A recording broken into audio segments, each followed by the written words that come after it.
Where we think it'll work if we just stick to it in game 5. Mm-hmm. All right, we're live. Let's move this marker over here. Press record. Aha. It's Wednesday, April 26, 2023. I'm Rim.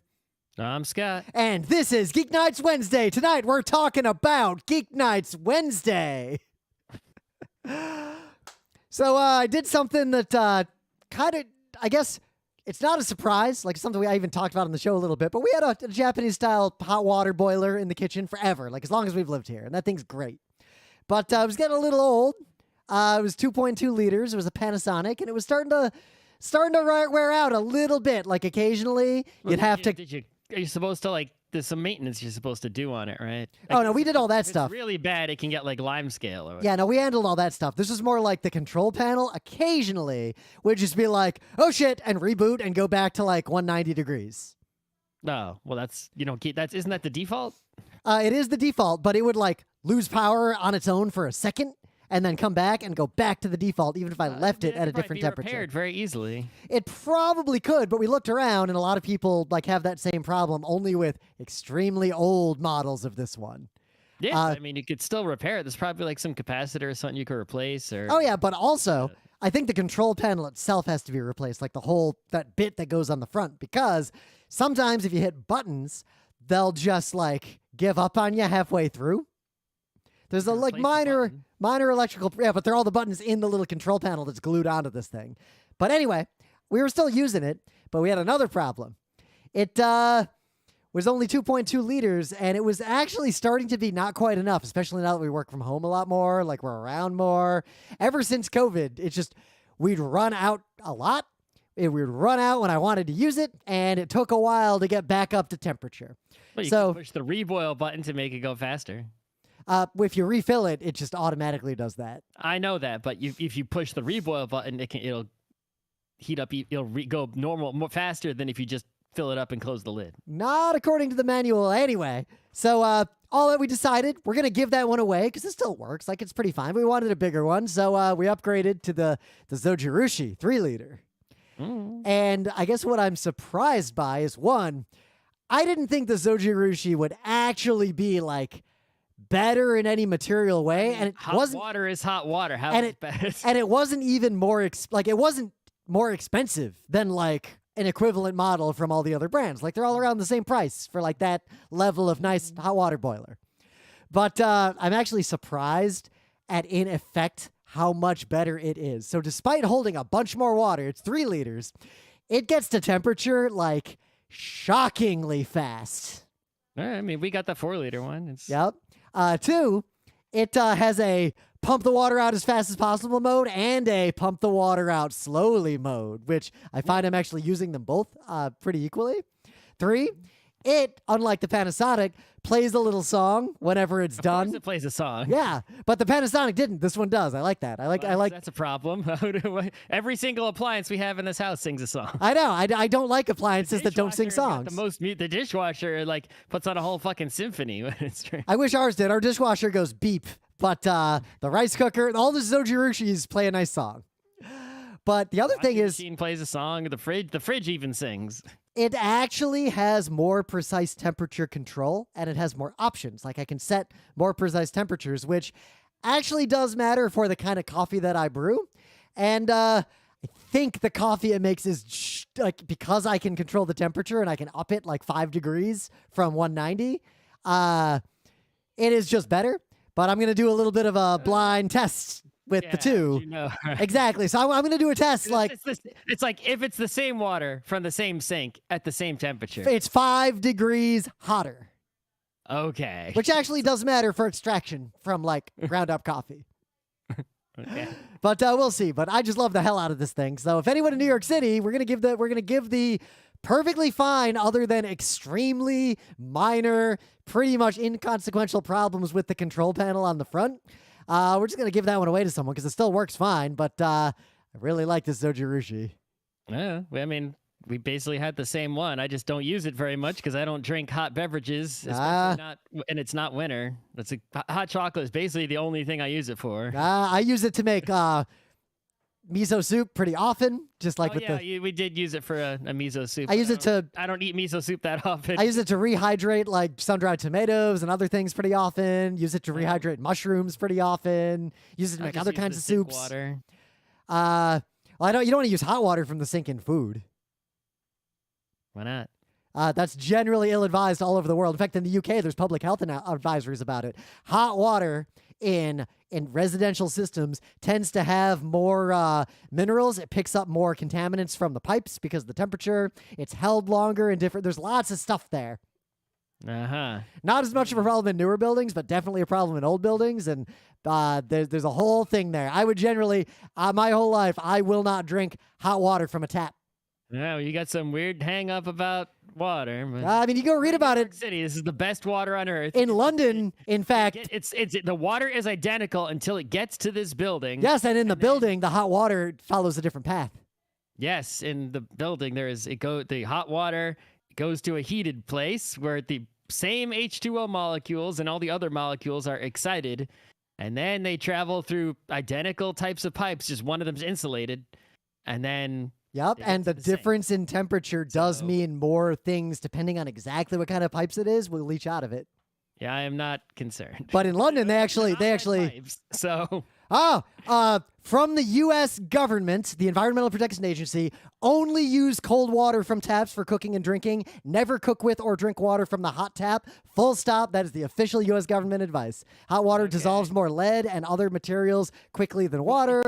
It can't dissolve lead if you don't have lead pipes. There's no lead to dissolve. Do you know what kind of solder is in those pipes? The fuck do I know? But it's not lead. Yeah? They didn't use lead in a building that's this new. There's also other things that can come out of different types of plastic pipes. I mean, if it was an old building, basically the way I see it is this: if the building is old, I'm not drinking any of the water, cold or hot. Yep. And if the building's new and the water can be trusted, how much difference is it the hot water making? Especially, it's not like I'm taking hot water from the sink and drinking it, right? It's like, Well, I'm just saying, not only the U.S. federal government and every state government, now that I'm Googling around, actually makes the same warning, as does the government of the United Kingdom. Like, I don't drink hot water from the sink, right?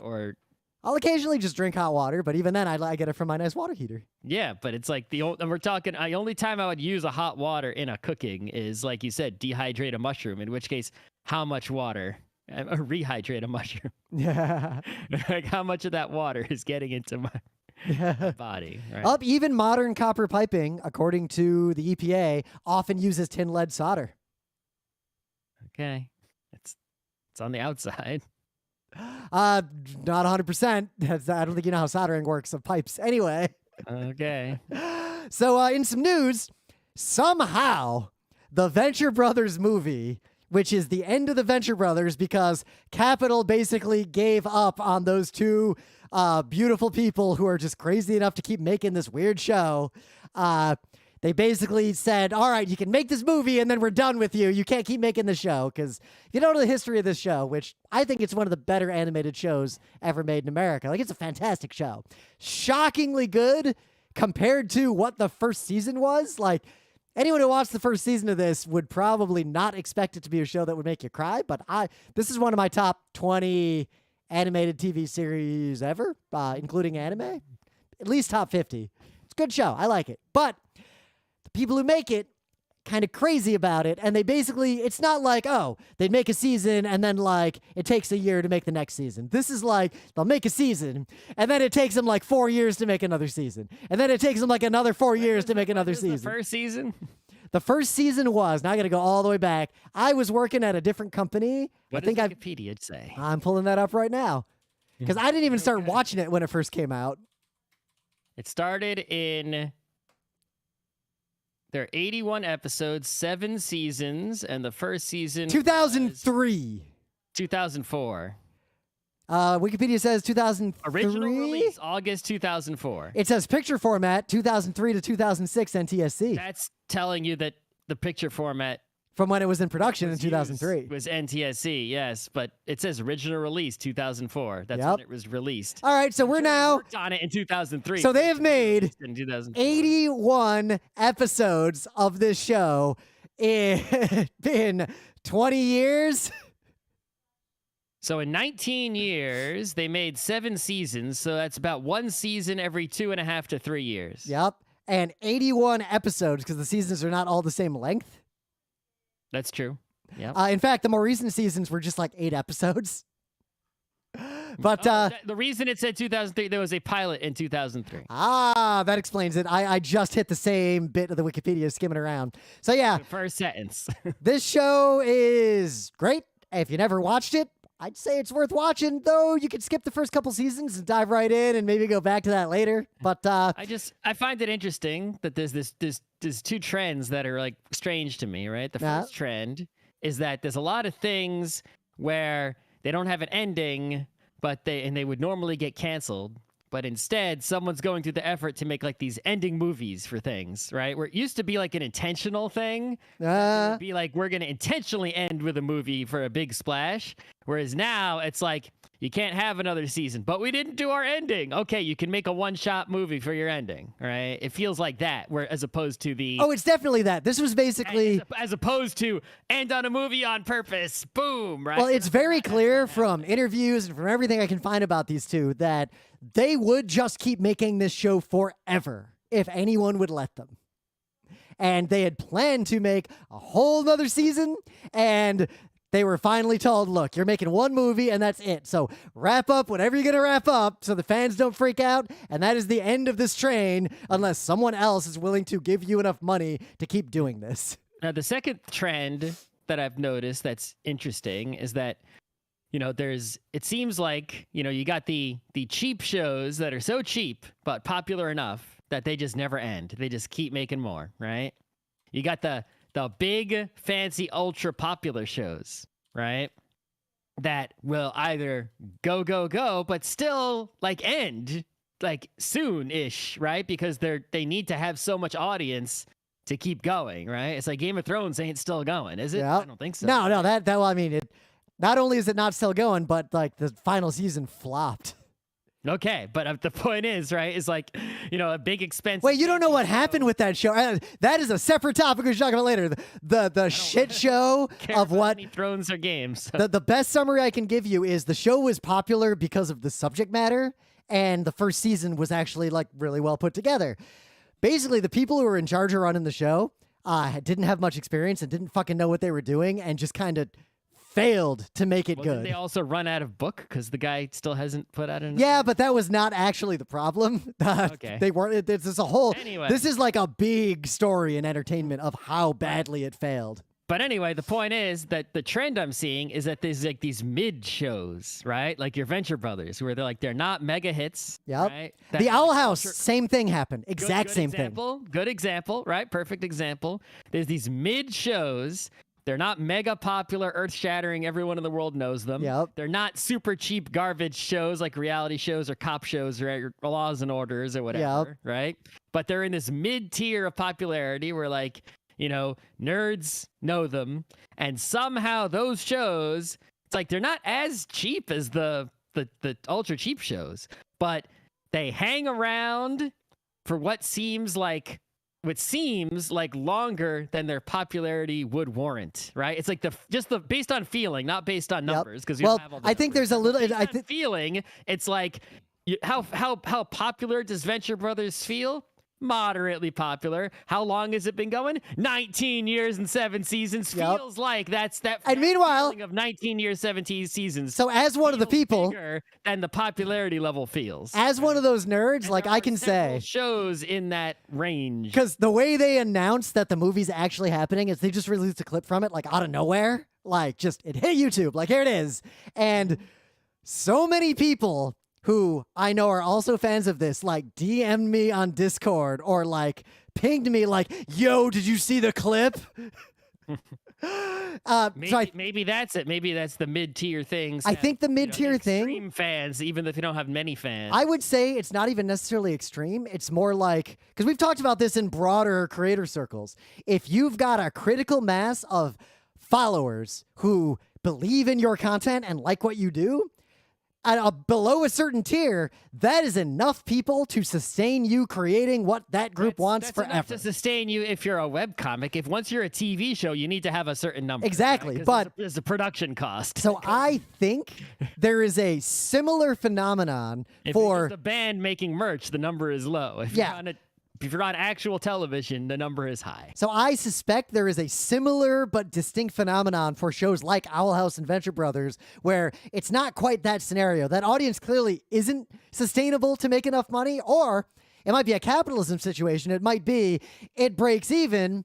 Maybe it makes money, but it's risky to keep making it because, all right, hand these two idiots another $2 million and wait 4 years, and then they release 8 more episodes of something. It's 2.75 years you'll wait, not 4. Well, it depends on they did every season. Like the last season, they just made 8 episodes. Okay, I mean, how many do they need to make? Won't it make just as much money if they make 4 or 26? Why make 26? I also wouldn't be shocked because they write it based on like what the plot is. Like they just tell their story. I'm just saying, it's like, but Yeah. it's not like more episodes makes more money, right? True, exactly. And Owl House was enough interest because the money comes from other things. You just need to maintain the interest level. Owl House had a totally different side story where it was partly Disney. You know, the whole executives shuffle around and the brand like doesn't want that to be part of their offering, and it was more one of those situations. There's a lot of situations like that happen. Anyway, you got any news? what was my news? Pokemon thing? Oh yeah. So if you go on the internet and you will go to popular Pokemon fan sites, Bulbapedia being the number one, but there's several others, and you look at pictures of old Pokemon, right? Especially the original 251 Pokemon, the real Pokemon. Yeah. There's gonna be like these JPEGs of them, drawings of Pokemon, and like the official drawings that you're gonna see. And you're going to see the same ones like on every website because like one person way back in the day had like, I don't know, a Nintendo Power magazine or some art book or something in the late 90s, early 2000s. And they scanned in all the Pokemon pics, right, as JPEGs. And I feel like those same JPEGs have just been passed around the internet since then. One person scanned in the JPEGs and then every other person Google searched, found those JPEGs, and there was no reason for them to scan the JPEGs. Yep. So the same JPEGs have just been going around the internet on every Pokemon fan site, right, since who knows what year, right? And all of these are like the original official Pokemon drawings of the original 251 by Ken Sugimori, who's the original artist for those Pokemon. And it turns out, somewhat obviously, that whoever scanned those in wasn't like some, great artist who scanner imaging expert, right? It's like they just slapped their book on the scanner, right? Pressed it down and pushed scan and then cropped it. Done, right? Yeah. Pushed auto scan. And as a result, those JPEGs actually don't look great. Like even if you got the originals that were first uploaded, the colors are wrong. The colors are like way wrong. Like there's a reason why you keep seeing this blue Bulbasaur everywhere. Yeah, it's like they're way wrong. The books, it's like if you want to really scan a book, you got to tear the pages out, right? You can't have the book bent in the edge, right? Because then it warps the image. It's like, basically, they're all wrong. So some extreme nerds, right? The good kind of extreme nerd who are super Pokemon fans, right? They went out and they're like, hey, I'm tired of looking at these images that are wrong. I got the art book here, right? I got the real images. I'm rescanning this shit properly. And they, with modern scanning equipment too, that's also part of it, right? 20 years of advances in technology. Yeah, this ain't the CanoScan. Right, yeah. Well, I mean, you can buy a new CanoScan that's really good, but... From what I've... so, total aside, I was looking at getting a new scanner, and from all the reviews I read, everyone said that the new CanoScans aren't better than, like, the ancient ones. I mean, really, the only reason to get a scanner today... It's like documents. Yep. And if you want documents, you can just get the shittiest scanner. Oh, you know what CanoScan we use? Our CanoScan takes a USB-A on one end and a USB-B on the other end. Yeah, there is no reason to get a high-res fancy scanner if you're just doing documents because you want to just have PDFs and get rid of everything and recycle everything, right? Shred it. But if you want a fancy scan, the only reason would be photos, right? You got negatives, hopefully, or you've got prints and you want to scan those and get them to be high res. Then you can enter the world of real scanners. And then I have an Epson that's still very good. They make, some high end ones. Anyway. The point is, someone scanned in the images properly, and they're going through this big effort of not just scanning them and uploading them, to the major fan sites that, of course, are totally on board with this and happy about it, but also like going around to trying to like spread the word to get other people to update their images on their websites to the correct. Yep.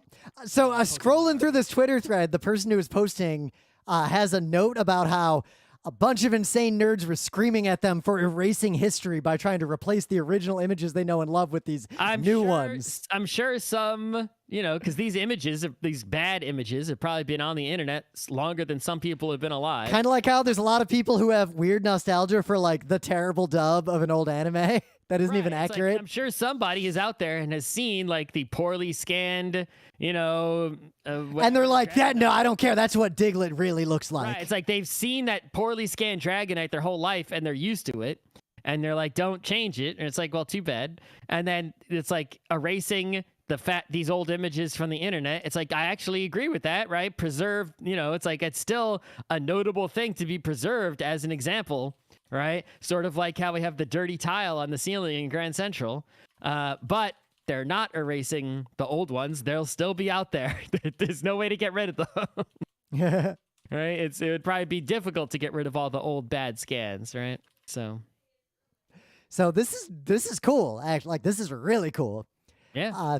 One last little news. If you haven't had a chance to see Makoto Shinkai's latest movie, Suzume, it's still in theaters, at least in it is. Yeah, until like at least next Tuesday. It looks like there's even more screenings later. Like, it's just fully in theaters. It's in a ton of theaters. But Scott saw it. Emily and I are going to see it. I saw it at the premiere. Makoto Shinkai was there. Yep. Well, the U.S. premiere. Yep.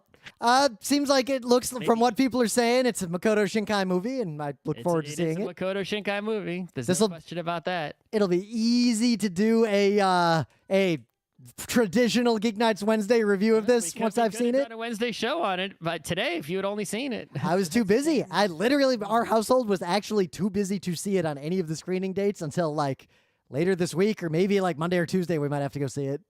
It's got stuff going on, but there's a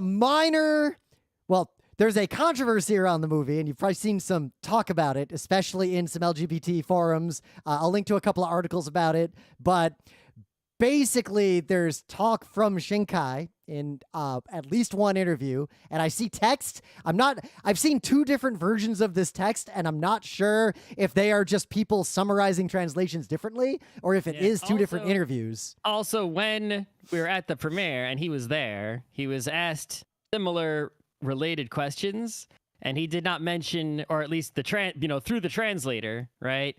He did not mention any of this at that time. So this was from some other interview. Yep. And it's making some waves. Like, several people we know actually don't want to see the movie now because of this news. Like, it's there's a lot of chatter about it, but the talk is that the original movie was going to be pretty much the same movie, except one of the main characters, the ostensible love interest, but not really, don't worry about the details of the movie yet, was originally intended to be a girl. And depending on these translations, it was either, quote, a sisterhood type of romantic story. I saw another translation of an interview that said a sapphic story, one that said a sorority girl romance, and one of them just says like a sorority fraternity, like coming of age friendship. I've seen all these different translations, and they all have Makoto Shinkai basically responding, saying something to the effect of, I wanted this character to be a girl. I didn't really want to have a lot of romance in the movie. I was basically told by the producers I had to make it a boy meets girl romance because that's the brand. And that's what the movie became. What he said, at least what the translator said when I was there, and he was in the same room that I was, right, is that he was tired of doing his usual clouds and romance deal. Yep. Right? He wanted Well, to get not away even from clouds that. and romance. It's clouds and will these two titular characters meet each other? But I'm telling you what he said, Yeah. not what you describe his genre as, right? He said, right? The translator said he wanted to get away from his clouds and romance usual shtick, right? And that his bosses at the studio were like, but that's what sells. We're making money here, right? You still have to include that to some extent. Yep. And so in a movie that is the least that of any Shinkai movie, right? You sort of get the feeling from watching this movie that like it's not about, it's like, is there a romance and clouds and skies in the movie? Yes, there is enough there so that you go, this is a Shinkai movie. Look at those clouds and romance. They are there. I see them, right? But it is not about that. It's just sort of like they're there, like they're a part of the setting, I guess. And he put them there because that's what they told him to do. He also said some other interesting things, but we could save them for a show about the movie. But regardless, he didn't say anything about any of that other stuff. Yep. Right? So the translator didn't say anything. So what is translated in this interview is Makoto Shinkai's words are, quote, "At first, I wanted to turn this story into a movie about Suzume and another girl journeying. Why I even wanted to go in that direction in the first place is because I personally felt a little bit tired of telling the very traditional romance story. I felt he that say he was tired of telling the traditional story. I felt that in Your Name, I did everything that I possibly could in terms of boy meets girl or will they, won't they, will they meet. That element of romance is very relatable to the masses, which is why it was subject matter that resonated with the target audience. He basically then, there's a bunch of text here I got to skip over. He said that they characterized the pitch as, quote, "This is a movie about a sisterhood style type of romantic story. And the producer persuaded me to make another Your Name style boy meets girl romance because of audience expectations. And then the kicker, quote, "In order to not make too much of a romance, I decided to make the primary interest a chair, period." Mm-hmm. So I'm going to see, once I see the movie, I'm sure there'll be more commentary on this because these interviews that I'm quoting from were posted only in the last week, and we'll review the movie and probably have a lot more to say. Scott seems to have a lot to say. I expect I will too. Mean, the thing is, it's like, if there's a meta reason that he went with the chair story, right? Then, I mean, there is. But I think I trust that he made it work. At the same time, it's like, the chair thing seems ridiculous, but it's like you could actually, if he didn't say anything about it, you could totally believe that like the chair was the first idea. Right? Well, meta reason. There's robots in Evangelion for a bunch of meta reasons around selling a show, but yet what's it actually about and do the robots work? Escaflowne, meta reasons. Oh, it's a mecha show. Actually, no. Right. So yeah, you could have told me that like he started with the chair thing and everything else came afterwards, which is obviously not the case because we know additional meta information, but the chair works. Like even if the genders of the characters were all mixed up, it's like I feel like the movie just wouldn't have worked if the person didn't turn into a chair. Right? That's relevant because in this interview he said one final thing. I think, quoting him again, through a translator, of course, "I think it would also work had Suzume been a boy or had she been non-binary. It's not necessarily the context of male-female. It's about a human overcoming something. In my future films as well, I want to focus on that human story as opposed to too much romance or commentary on gender or sex." It really doesn't, the genders of the characters, except for, I think, gender only comes into it like maybe with like some side characters. Nah. Right? It's like they're just it's really about, it's not about the romance. Like I don't even think there's any fucking kissing in this movie. If I remember that. There sort of is, actually. Kind of. But anyway, things of the day. I just bumped into this. YouTube Music recommended it to me because I listen to a lot of DJs and a lot of remixes and sample type stuff on YouTube Music. That's just like, that's the kind of music I listen to lately. And what it recommended was a video. And it was just called 60s, 70s Japanese Instrumental Cinema Funk Breaks and Beats from an account called Tripmaster. And the title in the thumbnail was Knocksteady Zencast Volume 2. And this is my fucking jam. That's all I got to say. Listen, this is 45 minutes of some fantastic, funky beats that'll make you want to get your Zatoichi or your samurai nonsense going in a big way. So, I mean, that seems to be like everyone's, right? I mean, you know, if it wasn't for, you know, Samurai Champloo, right? It's like, Right. would we have lo-fi beats to study to? Probably not. I don't think we would. And the DJ who put this together is very like point to the stands. This is all killer, no filler. That's I like all killer. That's how everything should be.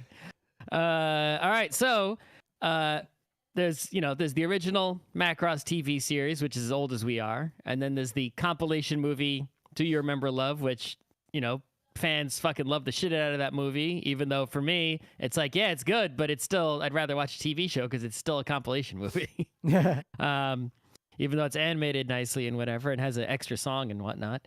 But anyway, they, a while ago for the 30th anniversary of Macross, right, which I think was maybe 10 years ago, I think. I don't, because it should be 40 years old now, I think.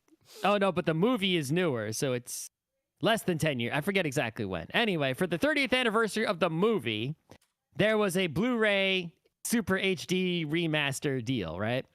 And they made a documentary to promote the Blu-ray. That was an hour-long TV special. They also put a documentary on the Blu-ray, but the documentary on the Blu-ray was different, slightly at least, from the documentary that was on TV just once. But of course, some nerd recorded the 1-hour documentary that was on TV once and put it on YouTube with subtitles that give you the vibe of VHS subtitles from the 90s. I mean, right in the beginning, immediately it's got a warning for private use only, unofficial fan sub. You might want to use this is on YouTube. It's been there for 7 months. It hasn't been taken down, but it only has 872 views. You might want to use your YouTube downloaders to download this, thing just in case. Yep. But yeah, if you want to watch a documentary about, the people who made Macross, some of whom I think may have passed away since this documentary was made.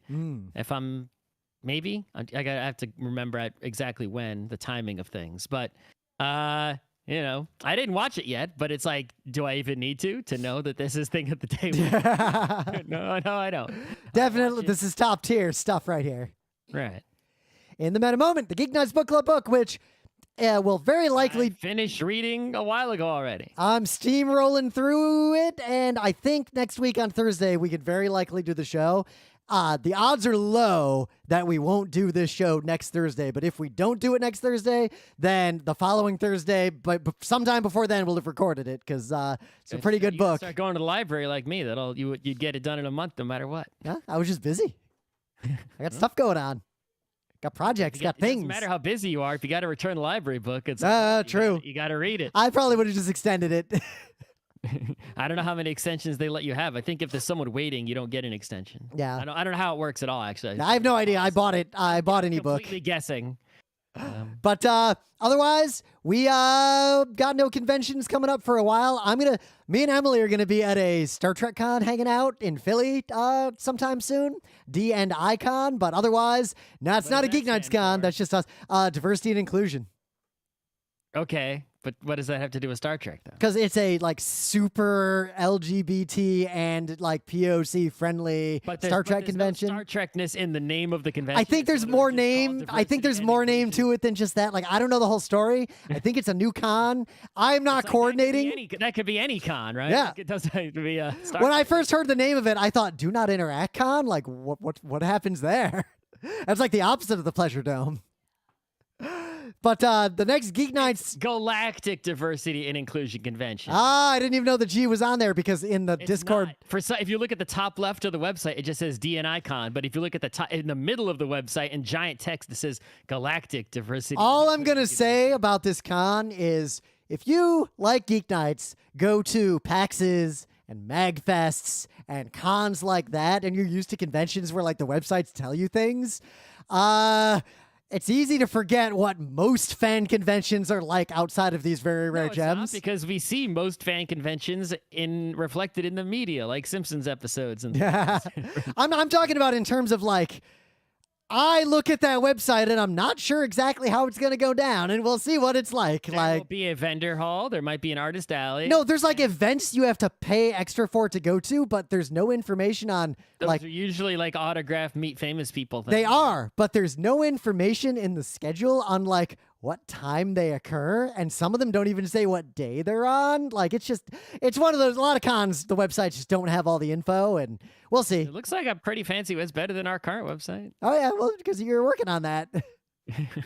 Our website very much looks like Web 2.0.1, like early days of Web 2.0. Yeah. But the first Geek Nights, It's still pretty busted, but the new website can be seen at beta.frontrowcrew.com, and it has a search that's fast. But obviously, it won't be searching newer content than when I loaded content into it. So you're not going to get like this episode won't be on there.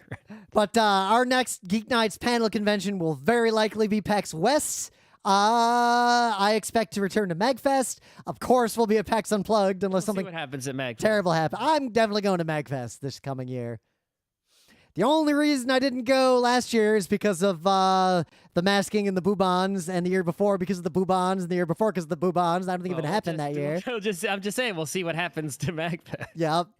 Seems like it's going to happen, but TBD. Otherwise, let's get right into it, because this is sort of a semi-meta episode in that we realized something It's a profound. completely meta episode, not semi. Now we did news. It's also a completely cop-out episode because you got no ideas. We did news. But that's also part of the meta. And things of the day and all that other shit. But basically, we realized something because we skipped a bunch of Wednesday episodes, like just kind of recently, the last several months. Partly just randomly, like a random thing would happen on a Wednesday and we couldn't do a show. Like it wasn't just Wednesdays we would It skip. was also the hardest day to have show ideas for. Yep. By far. But we started to think about, why is it the hardest day? And I realized something. Because we go through seasons of not watching anything, or we don't watch the same stuff. Yep. And we can't do an episode if we don't watch or read the same thing. But there's more to it than that, because there's even a more fundamental level. Mondays, science and technology, like Scott and I are computer and technology professionals. So there's a lot of, even though we struggle to come up with Monday shows too, at least we have like we can try to teach you something. We can talk about a topic where we have some nominal amount of professional expertise. Right, we are experts, right? We do whatever Monday is about is a thing that we do, right? Yep. We're actively involved in technology. And I think, perhaps that shows, and that, the Monday episodes are like super popular compared to the other ones, even though Yeah. we mostly go to PAX, like we don't go to tech conferences, but yet the Monday show is more popular. We also Technical expertise is, the highest because that's what we actually do for work. we did get a suggestion in the live stream for what to turn Wednesday into, and they said Wednesday should be every other week a tech news roundup. Okay. Perhaps that listener is evidence of what I just said, and that they like the Monday more because that's a better, or our quality might be, I don't think our quality is high on any day, but the listener might believe that our quality is higher on Monday because our knowledge is higher on Monday. The other suggestion we got was make Wednesday food. Just food. Okay. But anyway. We're not experts on that. That's No, but we'll give it that. So Monday, we are professionals. Like our day jobs are that. Our hobbies are also that. I have a degree in that. Yeah, we both have professional degrees from a real university in that. Tuesdays, we are at the bottom tier of professionals in that technically we get comped on badges and compensated in tiny ways. Like we are like the bottom tier of professionals. But we've never published a game Nope. ever. Right? I am attached people in a who work tangential in the way to two industry. game studios in a formal investment capacity. But we give talks. People seem to respects our opinions in this industry more so than we ever expected they would. And also, we put effort into studying just of our own will, like on purpose, right? We're studying and learning. So it's like I don't have a degree, but like I'm on purpose for pure enjoyment, right? Learning and studying both by playing and reading and watching and etc. And we have been doing this, not even just playing games like then, that goes back to like when I was 3, sitting in front of the Atari, but we were like reading about game theory and like getting sweaty and trying hard to understand mechanics of the first German board games we played for more than 20 years. Like we've been seriously pursuing this as a hobby. So if Mondays we are legit professionals, Tuesdays we're prosumer. We are prosumer game industry people. Right. We have, significant above, base level knowledge, right? If you're just the average person who enjoys playing games, we have knowledges and things to say that they probably have not heard and might be interested to hear through all of our learning that we've done. Another common thread between Mondays and Tuesdays is a lot of what we talk about are active pursuits of things or interactive things as opposed to the pure consumption of one-way media. And we'll get to that. Let's skip Wednesday, talk about Thursday. Thursday's the anything show. It's whatever doesn't fit in any other category, and we talk about a ton of different stuff. The point is, we're starved for Thursday ideas as well, but if we do come up with a Thursday idea, it's the fact that we came up with it means it was something that was on our minds and something we have something to say about, and so the content should be good, I guess, but is it really good? Because I don't know. Well, how I think we'll say it's good in terms of there are people listening. Like there's 8 people watching the live stream right now, gaga, and there's actually a lot of chatter in this. The people are invested in the concept of we're going to retool Wednesday, I guess. Thursday is also. I mean, someone who cares about Geek Nights enough to watch a Geek Nights live stream, right? The listener is gonna have something to say about Geek Nights itself more than about any topic. But I guess what I'll say is, like, from making a podcast that makes a tiny amount of money and technically is thus a professional podcast, and also having made a terrifyingly long-running podcast that it's a hobby and we do it primarily because we like it, but we've done it for a long fucking time. We put a lot of effort into this. Thursday is a vehicle just to get us talking. Like, it doesn't really matter what the topic is. It just has to be something where we both have more words to say than we can fit into the episode, and then it's just an easy show to do. Yep. Right. And the book club, which is also on Thursday, is less about can we make a good podcast? What it's more about is I can get myself to read, right? Whereas, sometimes you can fall, sort of forget about books, right? Because it's like if someone comes and asks me what my hobbies are, it's like, biking and photography and baking and computers, obviously, and games, tabletop games, board games, video games, right? It's like books don't even enter it, right? But it's like, no, I fucking love books. Anytime I read a book, I usually, at least a good one. I'm also excited to talk about books with other people who have read those books so we can just talk about the content. So it's about, remember to read, right? Enjoy reading, enjoy talking about reading, and then get the listener to read, right? Because I feel like, that's often a thing where it's like, if I meet a completely random stranger, right? If you tell me just one fact about that person, like whether or not they read books of any kind for pleasure, right? Obviously, it is prejudice for me to judge them based on that one piece of information. But judge them you do. Judge them I do, and usually that judgment has very high accuracy. Right? People who read, people who read for pleasure are usually kind of people that I like, respect. I'll go further. Want to talk to, right? And people who don't read books for pleasure are usually the kind of person that, either is A, unfortunate and illiterate, which is just sad, or B, right, a person I don't respect, wouldn't want to hang out with. I'll go further. My kind of person. I have known people in my life who did not read for pleasure, who started to read for pleasure at some point in their lives, and I will say that every one of those people, I can think of 4 or 5. They became better people in my eyes over time. That's why we want the listener to read books. Yeah. That's the whole point. So Thursday, again, still, it's participatory. It's interactive. So let's go back to Wednesdays. I can go further than that, and I can say during the times in my life when I am reading more books, right? I feel like a different, better person than in the times of my life when there is a book drought. I'd agree with that because actually, I don't know if that is a causal relationship or either direction. It could be when I'm feeling good, I read books. yeah, it's hard to say. But yeah, I feel based purely on feeling and no evidence that there is a correlation there. I feel the same thing because in the first couple of years of COVID, because I wasn't traveling at all, I was kind of stuck inside.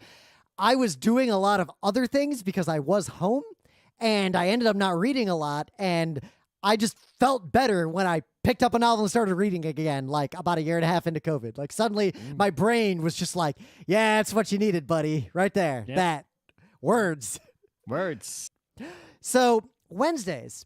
Now, early Geek Nights, there was one minor area where we have some expertise, and that area was how to successfully run an anime club in the environment of the 2000s.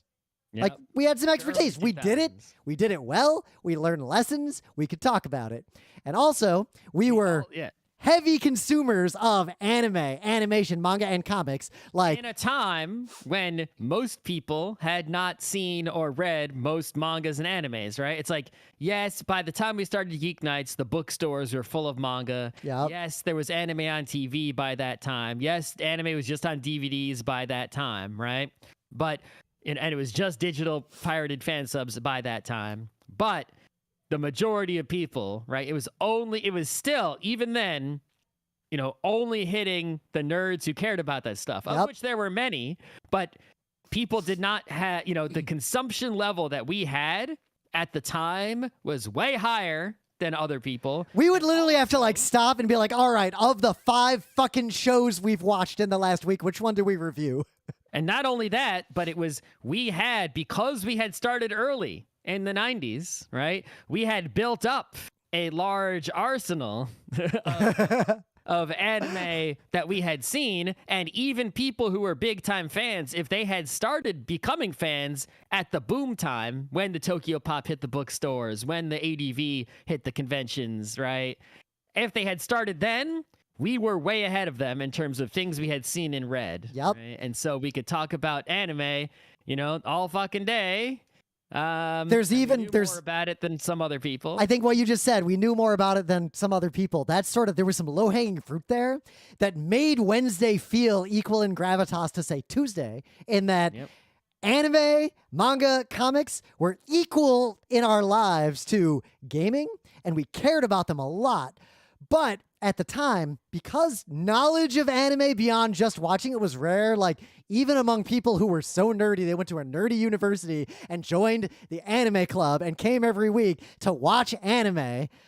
They couldn't name more than like 2 anime directors. They didn't know anything. And because we knew a little bit more, if you look at early anime panels we did at Anime Cons, our panels were things like, hey, here's the names of 10 directors of anime you've heard of. Guys, we did that panel. We did that panel a lot. We'd be like, hey, did you know the history of like this genre? Like really low hanging fruit, like low key read a Wikipedia at people basically. And that was really low hanging fruit content. But look at now. Look at the average Geek Nights gaming panel.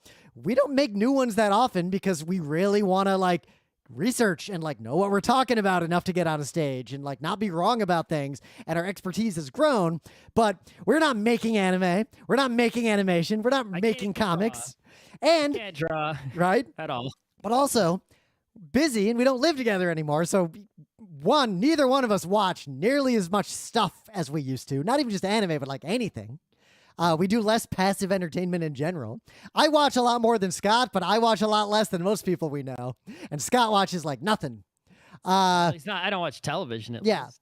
But also, I've seen all the movies though. I'm seeing that's true. Movies I'm seeing right. Like this is big time movie season right here. Oh my god, we just did the show where we listed like more movies in the past like month or two than I've seen like in the past several years. There's 5 movies in the theater.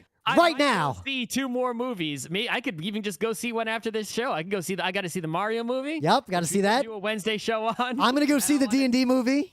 I'm not going to see that. I'm gonna go see. I'm 100% gonna go see I that. might want to see, even though I think it's going to be, not necessarily the greatest movie ever or anything like that. But I just want to go see the one with the Finnish guy killing all the Nazis. Oh yeah, I think you, me, and Red should go. You, me, and Red should go see I that. could spend 2 hours on that. Whatever. Yeah. But we watch a lot less, and we're often watching different things just because our lives are different. So, like Scott saw Suzume, I'm gonna see it like in a week. But like I watched all the Owl House that's out except the final movie. I don't think you've watched zero Owl House. Exactly. It's done. I've seen clips of Owl House on YouTube, and I've seen many JPEGs and GIFs of Owl House. What I will say is it's done. I know an Owl House when I see it, but I've never seen an Owl House. And so all this is sort of coming toward the fact that Wednesdays are unique in that they're not genre bound, but they're bound to the passive consumption of a narrow spectrum of media. Mm-hmm. And all the other days of Geek Nights have a lot of other avenues for shows or professionalism or expertise. But Wednesdays are just like, hey, we're going to talk about a show we watched or a comic we read.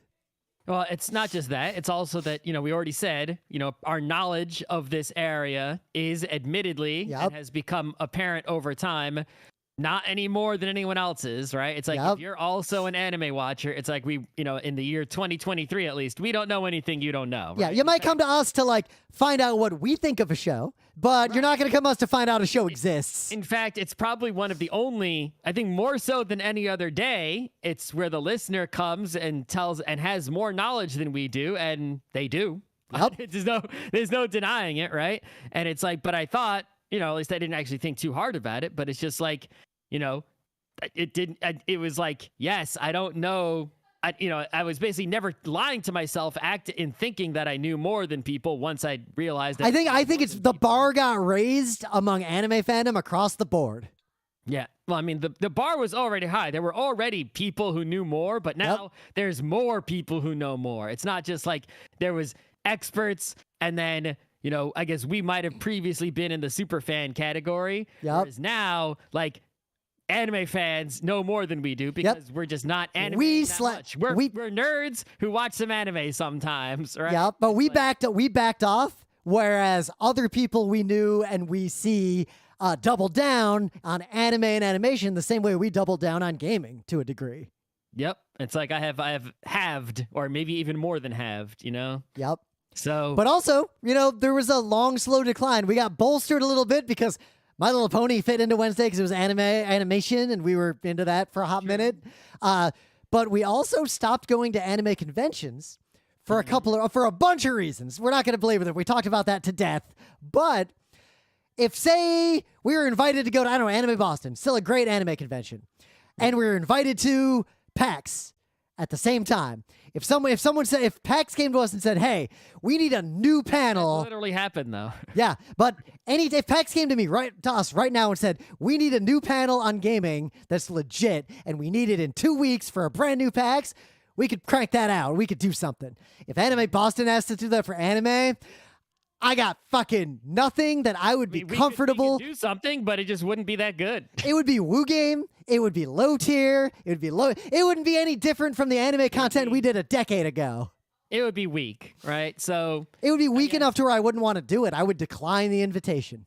Sure. So it's like, all right, so we're in this situation. We know, like, what do we have to offer manga, anime, knowledge-wise, right? It's like the only thing we really have to offer is, like Rim said, our personal take on a thing that we happen to have both watched or read, which is not that many things. It's definitely not a new thing every other week. Yep. I think the only thing we got... we don't have knowledge that we can offer beyond reading the same Wikipedia, Anime News Network, encyclopedia. There's one bit of knowledge we've got, but we've shared it fully, and I think there's no more to share, and that is... we know a lot about American anime fandom from a very narrow time period. That's, I think, yes. To younger people, we can offer knowledge of the older days. So our last AnimeCon panel, if we ever go back to them, we'll be sitting on one of those old guys panels talking about what it was like in the 90s. The old guys panel. We can sit on the old guys panel today. We could sit on the old guys panel a while ago at this point. Right, but that's not enough for a podcast every 2 weeks to just lean on. No, it's not. Right? And, not being experts, not being creators, what do we need? Do we even, could we just cancel? Could we just go cut back? Be like, all right, Geek Nights is now Monday, Tuesday, Thursday. Forget Wednesday. I'm like, Or clearly we just, we could do anything the fuck we want, right? I think, it's like we've never actually promised, or we actually promised that we wouldn't commit fully to any format. We just fell into a format and stuck with it through pure momentum and inertia. well, also because the format worked, and we actually we really worked production wise. I guess nobody complained about it listener wise. we also spent a lot of time developing it, and we did try other bits in those early Try days. some other bits, like once each, maybe. Yeah, but we settled into this because it worked. We didn't really try as much as we could have tried other bits. But I still, much. because I not that long ago listened to a bunch of our beta episodes because they're just on the Patreon if anyone wants to listen to them for free. And I did commentary on them. That's a whole old thing. But I also found all the other sound effects and bumpers that we just haven't used in at least 15 years. So if you came here expecting we're going to announce what Geek Nights Wednesday turned into, oh, no. We're still trying to figure that out. So got a lot of ideas. One thing I was thinking is we could turn Wednesday into the review day, and that's the only day we review passive media of any kind. And Thursday is the open day, but that'll hurt us because right now we can lean on talking about a movie we watched on Thursday. If we move that to Wednesday, Thursday gets hard again. We haven't done too many Thursday movie episodes. Not in a while, so but that might work. There's a lot of ways we could take Wednesday. We could also just forget it. If you don't, not talking about changing the format of the show, the episode itself, but it's like, the schedule. We could just only do a Wednesday when we see something, and otherwise just we just don't do Wednesdays that often. Yep. That's just and what happens. I'm not opposed to that either. Yeah, there's so many options of, we could basically do whatever we want. We don't, we can change everything. We can change Monday, Tuesday, Thursday also. We could just be like, you know what? Geek Nights is now a quarterly show, or who says? But we can make a Friday special that comes out once a month. All right, but the point is that Wednesday is the thing that is a problem that needs fixing, right? Yep. It's like we could, even if there's improvements to be made, the other 3 days, aren't perfect, but they are not in such a dire strait as Wednesday is. And I think what drove me to suggest we do this episode wasn't just we didn't have a good Wednesday show to do, though that was a big part of it. I'm not going to pretend it wasn't. But another part of it was when we realized that there was something fundamentally different about the topic itself on Wednesday compared to the other days. Wednesday just doesn't fit into our lives the way we originally envisioned it anymore. Yeah, well, because, Monday and Tuesday, like you said, are not passive, right? Yeah. Gaming is, at least even if there is passive games out there. Yeah. You're playing, right? There's still, there's instructions at least somehow. Geek Nights, some of our earliest episodes are How to Not Suck, right? Is like we are perhaps egotistically telling people what to do and how to live their lives, right? Giving advice, unwarranted mansplaining to people how they should go about their business. Right? And anyone listening to us can leave this room anytime. And it's like on Monday, we can tell you how you should be using your computer, right? How you should be securing it, giving you tech tips and techniques. Tuesday, we can tell you how to win at games, how to, better ways to design games, other techniques, right? On Thursday, anything. I guess anything. Fucking Wednesday, anything. The only thing we can tell you on Wednesday is which media to choose to consume, and but only no other instructions. But it's so much worse than that. It's which media. There's almost always yes. So why do you even listen to the episode? Just see what we've listed in the title, and it's going to be yes. If you listen to our reviews of anime movies, you're going to find that in every single episode we've ever done about an anime movie, we tell you watch every fucking anime movie that's in a theater that isn't a sequel. Just always, just watch them all. Yeah, but there's not that many of them, even if they're not the best. Yep. You're not wasting your time. But also, we've constrained it down to where we can't even just review passive media. We can only review passive media that is an animation or a comic of some kind. Yep. So we'll see. The other thing we're workshopping is... The other problem is that even if you said, okay, Wednesday is all passively consumed media. Still not going to work because we don't consume the same media. Right. It's like I don't watch basically almost any television whatsoever, right? Yep. Movies. We already do movie reviews. Like, we got a place for that when we have a movie we're talking about. But also, we didn't do this intentionally, but we realized we were doing it like over a decade ago.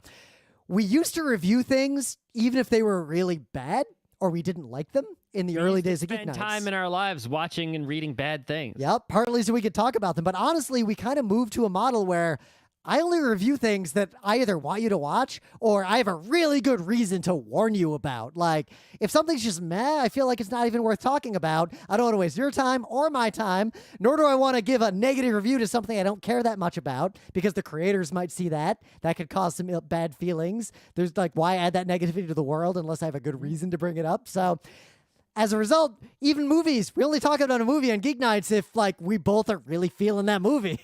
Yeah, well, I mean, that's, I think, above all else, that's the biggest thing is that, you know, even if it's a gaming topic or whatever, right? It's like I might not care, but usually there's some caring. There is some thought I have, right, in my brain, and I have some urge to put that thought into the world, right, in some form. Like I have something and I want to tell it to someone. It's that same feeling. It's not, I'm not saying it's like a good feeling, right? Because that same feeling of like, you know, that guy at the con who's been playing some game and he just really wants to tell someone about his D&D character, right?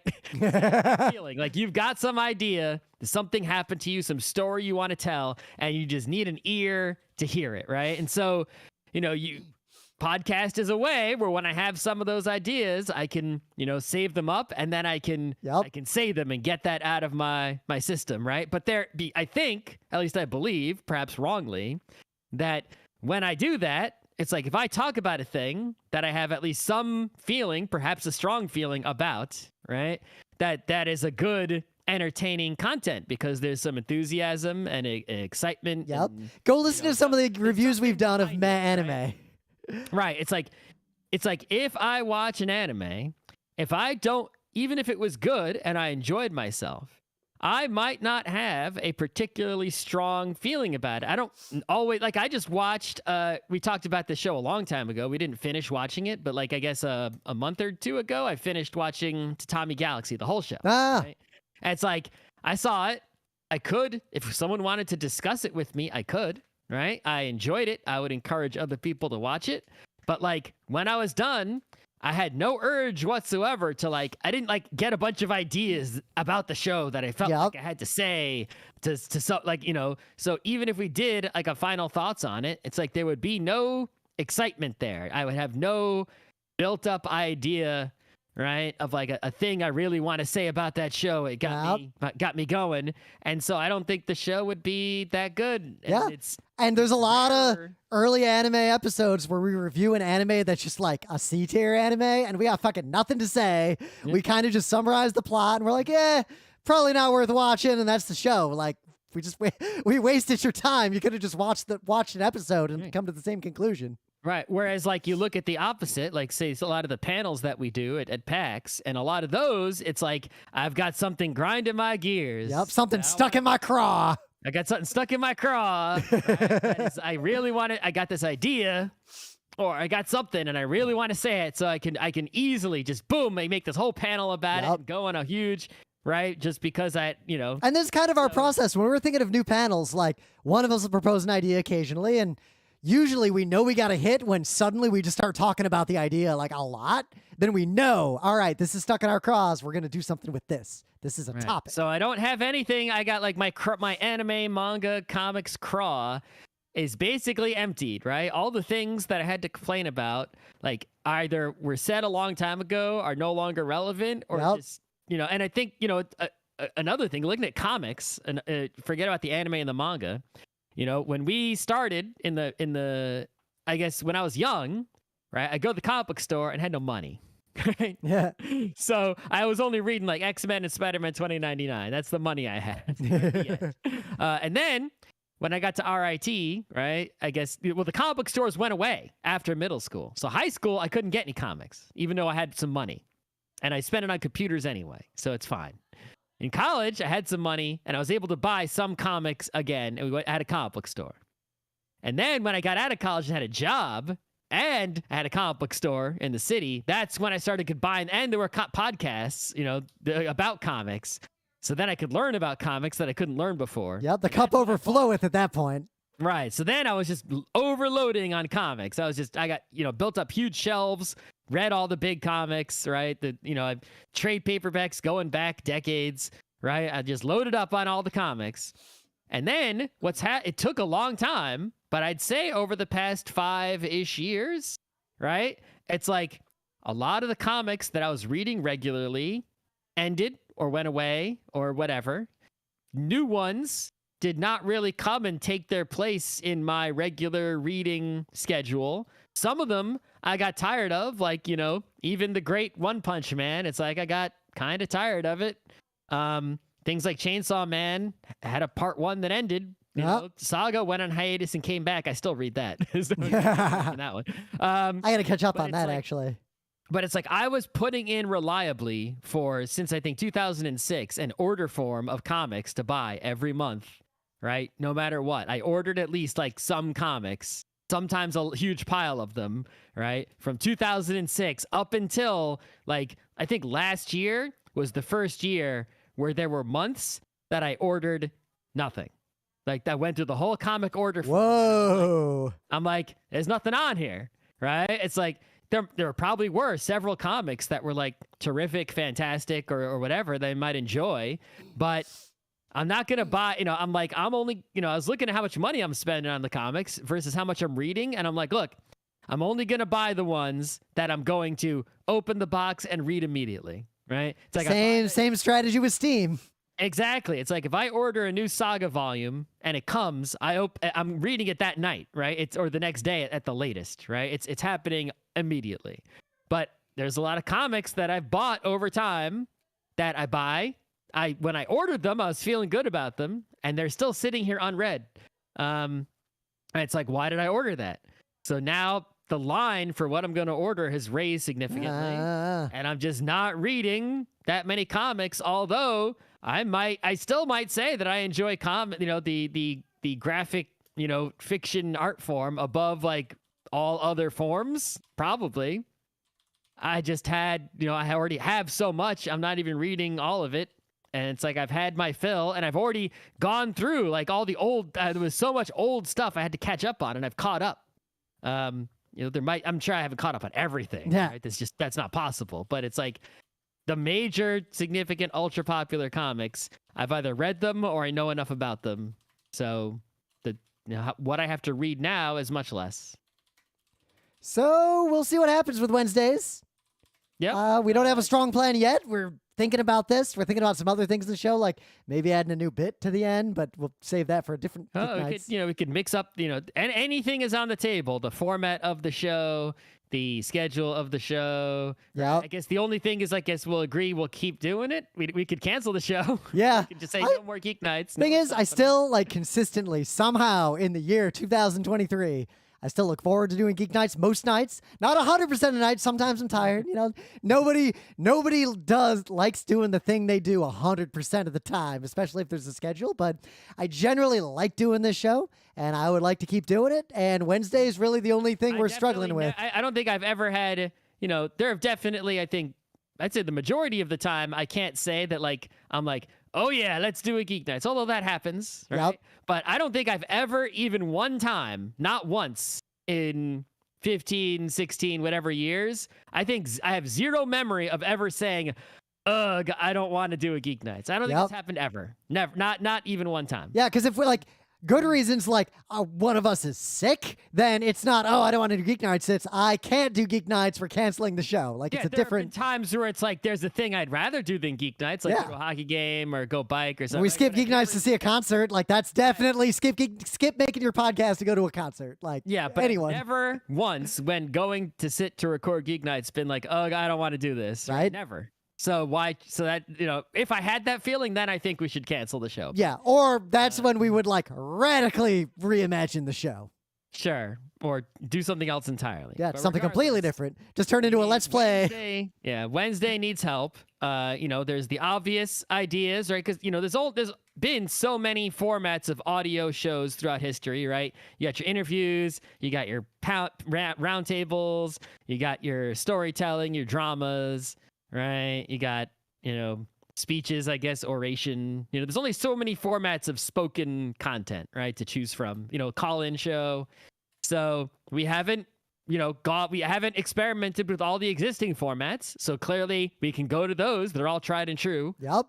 Or we can try to be ultra creative and come up with something new or a mix or who knows. So Yep. So stay tuned. And next week we'll do a Tuesday episode, which is really easy.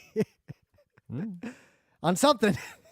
well, Suzume, but then Yeah. it's gonna take time to come up with something. Yeah, luckily there's a bunch of animated movies and things that we're about to watch, so things are probably I gonna. watched them already. What's your You didn't watch the Mario movie yet. Maybe I'll go see it right the fuck now. Who's gonna stop me? Apparently the weather's gonna be bad on Sundays. That might be our Mario it's gonna movie rain day. from like tomorrow through like Tuesday. So maybe know. I'll not right now, but maybe I'll be using the. Yep. Like motherfucker, all week I'm thinking, gonna either bike or hike this weekend, and then the weather's like, no, you're not. Maybe I'll go. Maybe on Friday I'll go see another movie because it's hockey tomorrow. Yeah, hockey's real important tomorrow, but that's we'll talk about